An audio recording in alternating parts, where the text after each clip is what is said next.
Topping today's news, the Member of Parliament for North Abaco, Kurt Cornish, formally charged in court today. Prime Minister Davis accepts the resignation of MP Cornish as Parliamentary Secretary, a major industrial agreement signed at the Water and Sewage Corporation, and Shawnee Miller-Weibo returns for the World Championships after having a baby earlier this year.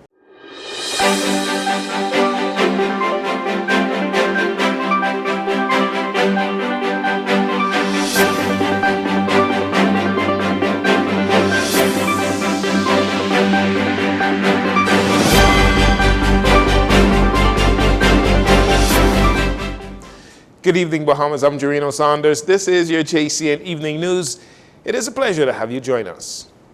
Member of Parliament for North Abaco, Kurt Cornish, faced a magistrate this morning after 4 months of investigations into allegations that he sexually assaulted and threatened death to a former girlfriend. Cornish appeared before Acting Chief Magistrate Roberto Reckley almost a month after the Director of Public Prosecutions recommended he be charged. Cornish was charged with 2 counts of rape of a 35-year-old female, 2 counts of assault, and 1 count of threats of death against the same woman.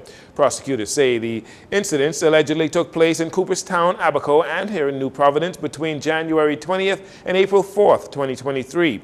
On April 7th, the female reported the alleged acts to the police in Freeport, Grand Bahama. She is being represented by attorney Bjorn Ferguson. Cornish, who was represented by attorneys Owen Wells and Anthony McKinney, was not required to enter a plea. He was granted bail in the amount of $9,000 and is set to return to court for a voluntary bill of indictment on October 17th. Meantime, Prime Minister Philip Davis, in a statement, noted that an independent director of public prosecutions has determined that there is sufficient evidence to bring charges, adding that it is now up to the judicial system to resolve the outcome. The Prime Minister says he will not comment further on the matter, except to say that his prayers are extended to all who are suffering because of this matter. To the people of North Abaco, Prime Minister Davis assures that efforts to build opportunities and relief in your communities are on the way and will face no interruptions. To Mr. Cornish, the Prime Minister acknowledges with gratitude his service to the government and to the Bahamian people. Just minutes after Prime Minister Philip Davis released a statement announcing that he has requested and accepted North Abaco Member of Parliament Kurt Cornish's resignation as Parliamentary Secretary in the office of the Prime Minister, the Member of Parliament released a statement of his own declaring that the allegations against him are totally false. He noted that his attorney was informed that he would face charges today and says he is fully confident that the facts will prove his innocence, and he looks forward to ending this nightmare. Member of Parliament Cornish believes the facts will show that it was a breakup that was manipulated and exploited for political reasons and nothing more, and the truth will set him free.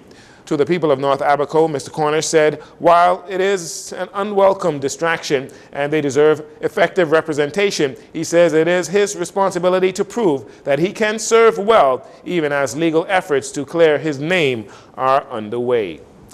In the wake of PLP MP for North Abaco, Kurt Cornish, being formally charged in court today with rape, assault, and threats of death, many people in public are talking about the matter. In fact, it was the topic of discussion on Love 97's popular radio talk show, Issues of the Day, with host Kristen Jones, who allowed callers to voice their opinions. A female caller to the show is happy that the matter is finally being dealt with at both the legal and political levels. I am sure he was advised by whoever attorney that he has representing it. I think he was advised, and I think he did the right thing to put that out there, because there was enough discussions and rumblings going on as to what was going on. You have even the spoke about it, right? And I'm happy that she will now have a day in court to tell her story. He will have his day in court to defend himself. This is the right thing to do. And people speak about the timing and how long it took.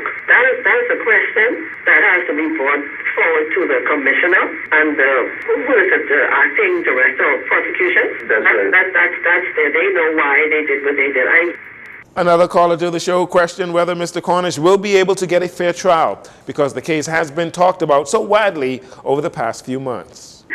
I've been following Mr. Cornish's case from inception, and, I'm not here to say whether he's innocent or he's guilty, but the thing that I did not like from inception is when it first came out, the young lady, the individual who spoke, She spoke out about the case. I think that is wrong. That was wrong. And then from my recollection, she spoke about how she did not want to press charges.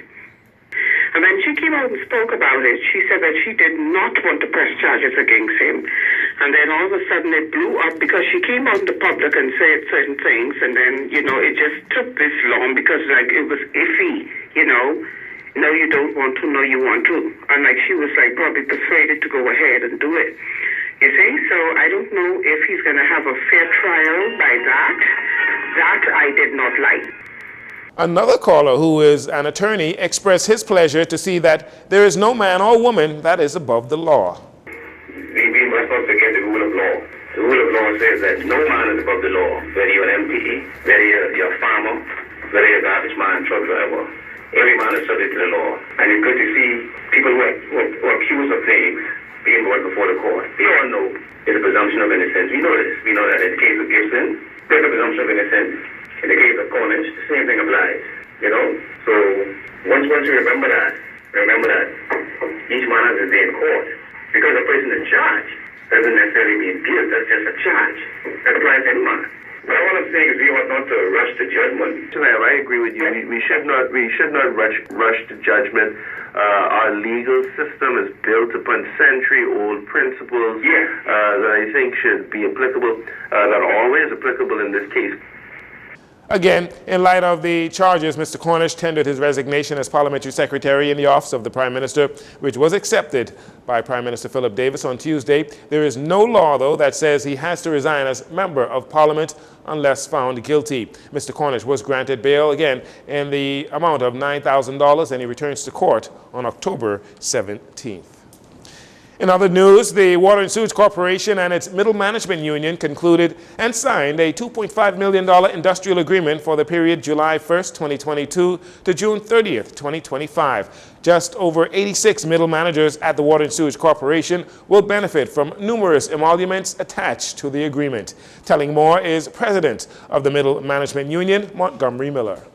Through the signing of this 2022-2025 industrial agreement, we have sought to address issues such as performance management by aligning performance assessment of the individual manager with that of the corporation as a whole. Further, we have ensured equity across the corporation such that employees and managers alike are duly incentivized and compensated in accordance with their objectively measured performance. For the long-term sustainability of water and sewage, we have agreed to a group medical insurance premium cost-sharing proposal for new employees to ensure the ongoing provision of affordable medical insurance for all of our members. With respect to the hiring and promotion of staff, through the provisions of this new industrial agreement, we have sought to strengthen and establish more objective standards and limits, such that the public can have greater assurance of true value for money throughout the staff complement of WSC's management and beyond. The agreement will also address the way in which managers are handled in the future at the corporation as it relates to transfers and the prevention of unfair treatment. Regarding the transfer of managers, we have jointly with WSC greatly enhanced the provisions such that malicious and unjustified transfers are explicitly barred and actionable. We have learned from the lessons of the past and herein have sought to proactively address the same. With respect to short-term employment contracts, we have sought to narrowly define the terms of reference for such engagements and to ensure that duly capable current management employees are assigned to short-term experts in order to facilitate the transfer and retention of expert knowledge within WSC. These examples, along with the appropriate adjustment of workers of over decades-old allowances and related provisions, have sought to close the remuneration and benefits gap for WSC management employees in order to protect and preserve employee retention into the future. Present for the signing on Tuesday at the office of the Prime Minister was Minister of Public Works and Utilities Alfred Sears, who spoke of the significance of the agreement as the last agreement expired in 2013. Minister Sears says with this agreement, the corporation can now experience industrial harmony and all efforts focused on increased efficiency. As part of this process, all staff from the executives to the middle managers to the non-managers will now have updated modernized job descriptions, and objective performance-based scorecards with regular engagement, coaching, training, and annual performance assessments. The minister said water and sewage is well on its way to becoming a world-class water and sanitation utility that is financially viable and operates in full compliance with all environment and regulatory standards.